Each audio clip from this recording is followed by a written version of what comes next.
Somebody asked me what was the band after Hayward Lee and the Marauders. It was the Sentinels, and they were a surf band, but they were changing and becoming like a what do you call it? Like a show band, R&B, R&B band.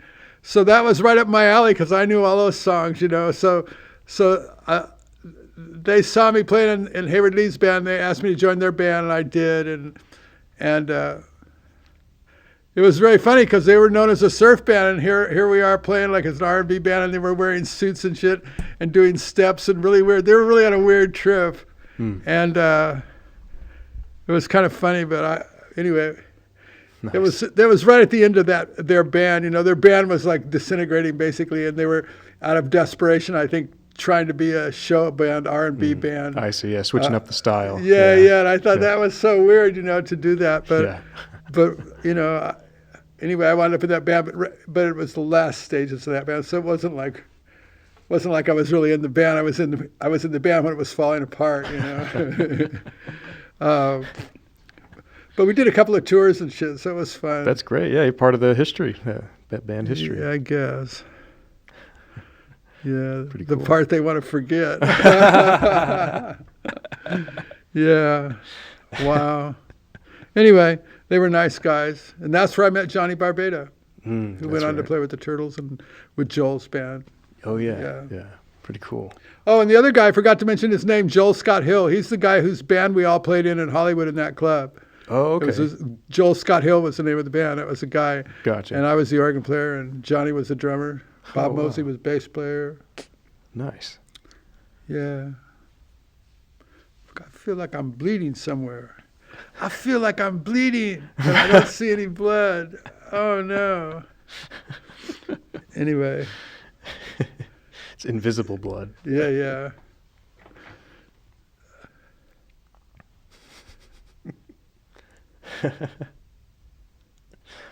Oh, I'm thinking shit I shouldn't be thinking on the show because I'm liable to say it. If you think stuff, you're liable to say it. Are you going to get the chip in your brain when it's available?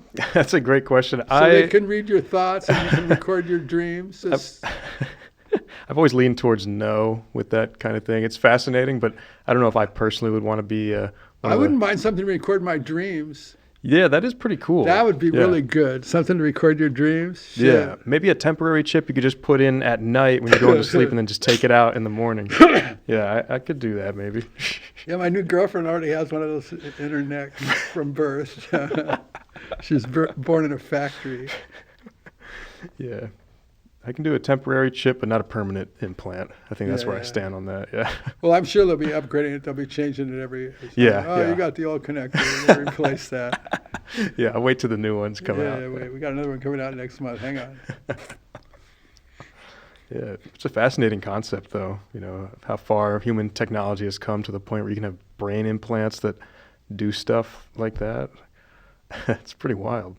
I saw this thing yesterday. They were saying by a certain time period, what was it? It's they're always guessing by this time the world's going to end or whatever. Right. But by a certain time, men wouldn't be interested in having relationships with real women anymore because their robots would be so much of a better experience.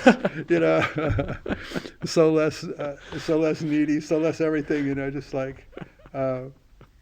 Anyway, so they were talking about that, saying, the average guy will have, the last thing he'd want is a real girlfriend, Yeah.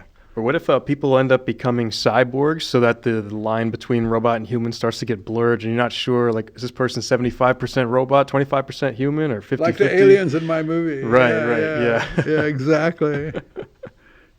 Yeah, who knows? Maybe we're already hybrids and we don't even know it. That's the concept of my movie.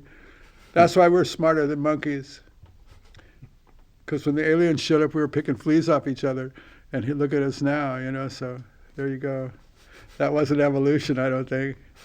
Anyway, so maybe we're already hybrids and we're just too dumb to know it. Right.